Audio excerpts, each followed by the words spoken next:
السلام علیکم دوستو، اس ویڈیو میں نماز وتر کے حوالے سے حضور نبی کریم صلی اللہ علیہ وآلہ وسلم کی 5 احادیث بیان کی گئی ہیں۔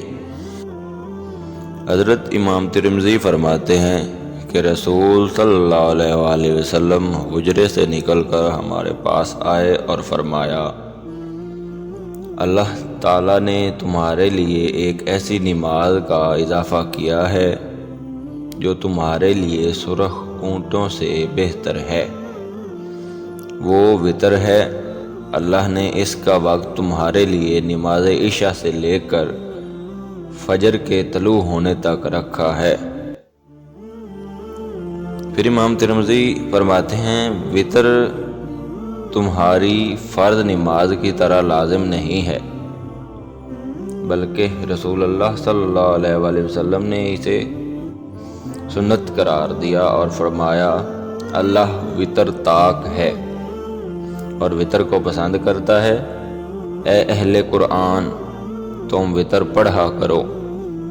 پھر امام ترمذی فرماتے ہیں، مجھے رسول اللہ صلی اللہ علیہ وآلہ وسلم نے حکم دیا کہ میں وتر سونے سے پہلے پڑھ لیا کروں۔ پھر رسول اللہ صلی اللہ علیہ وآلہ وسلم نے فرمایا، تم میں سے جسے اندیشہ ہو کہ وہ رات کے آخری پہر میں اٹھ نہیں سکے گا تو وہ رات کے شروع میں ہی وتر پڑھ لے۔ جو رات کے آخری حصہ میں اٹھنے کی امید رکھتا ہو وہ رات کے آخری حصہ میں وتر پڑھے، کیونکہ رات کے آخری حصے میں قرآن پڑھنے پر فرشتے حاضر ہوتے ہیں، یہ افضل وقت ہے۔ پھر امام ترمذی فرماتے ہیں کہ نبی اکرم صلی اللہ علیہ وآلہ وسلم وتر 13 رکعات پڑھتے تھے، لیکن جب آپ عمر رسیدہ اور کمزور ہو گئے تو 7 رکعات پڑھنے لگے۔ پھر امام ترمذی فرماتے ہیں، نبی اکرم صلی اللہ علیہ وآلہ وسلم کی قیام اللیل تہجد 13 رکعات ہوتی تھی، ان میں 5 رکعتیں وتر کی ہوتی تھیں۔ ان 5 میں آپ صرف آخری رکعت ہی میں قضا کرتے تھے۔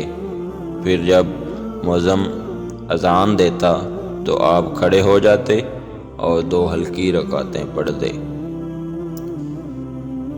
پھر امام ترمذی فرماتے ہیں کہ حضور نبی اکرم صلی اللہ علیہ وآلہ وسلم 3 رکعت وتر پڑھتے تھے، ان میں مفصل میں سے 9 سورتیں پڑھتے، ہر رکعت میں 3 سورتیں پڑھتے اور سب سے آخر میں قل ھو اللہ احد پڑھتے تھے۔